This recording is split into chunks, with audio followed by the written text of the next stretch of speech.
concerned about the urban joblessness rate? Because while rural joblessness is actually not as much of a concern, in urban areas, from what CMIE is saying, and you're contesting those numbers, there's the urban joblessness rate was about 18% in the week that ended the 30th of May, which is 3% more than a fortnight ago. So they're essentially saying that during the second wave in urban areas, and typically a formal job is something that takes much longer to come back than an informal job, and therefore some of this urban joblessness will stay for much longer than rural joblessness. Even if you contest the actual figures or the percentages, intuitively this does make sense that it takes tougher to create a job in a formal economy, and it takes lesser time for a job to come back in the informal economy.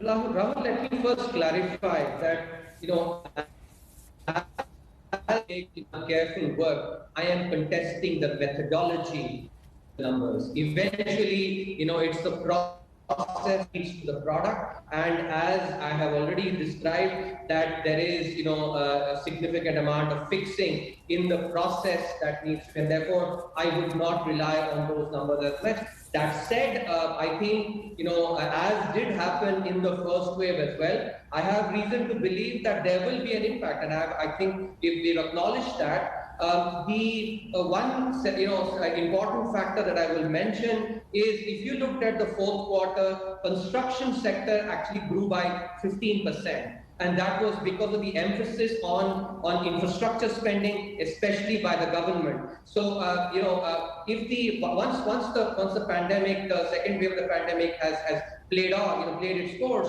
and construction activity picks up because of the front loading of infrastructure spending, you will see urban poor, especially informal sector, getting a lot of push through the construction activity. And once the recovery comes back, I think the impact should also be there on the formal sector jobs as well, because do notice that investment spending, the fixed capital formation in the economy, did pick up significantly, in the fourth quarter, and a good part of that, of course, was through the government, but about half of the growth in the fixed capital formation in the economy was through the private sector. And eventually it is the investment-driven growth that is a sustained one, and it should manifest as it did before the second wave actually robbed some of the momentum. What are your models telling you? What are the numbers that you're projecting for the entire year? We saw the IMF, that's before the second wave really took off,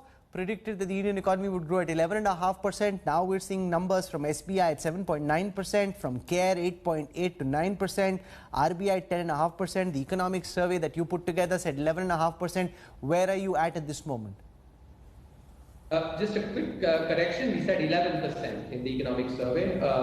As I mentioned yesterday in the press conference, we have evaluated, early April, we had looked at two different scenarios, one of which where the pandemic peaks around mid-May, and the other a more worst-case scenario where the pandemic actually peaks in mid-June.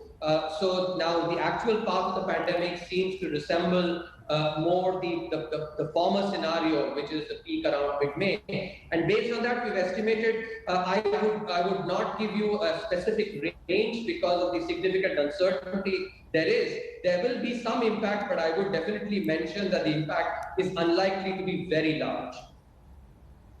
Okay. There's been a big demand for cash transfers. There's been a demand from industry that the government must print more money, that there must be a stimulus. If not now, when?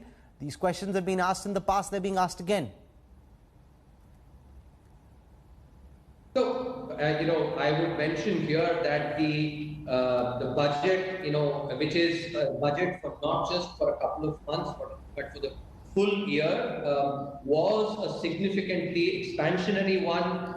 As the revised numbers have come in, the fiscal deficit is 9.3% for the last year, and has been projected at much higher than what was earlier thought of for this year as well. So the budget is an expansionary one with an emphasis on capital spending, on infrastructure spending, which should definitely boost the construction sector as well. The other important observation that I would make is, if you look at the contact sensitive sectors as well, the travel, tourism, etc., Q4, after having declined significantly, for instance, by about 8% in Q3 and even more in the previous years, in the fourth quarter, it had declined only by about 2.3, 2.4%, which tells you again that the fear of the pandemic is what is really critical for these sectors, the demand in these sectors to come back, which again, highlights the importance of the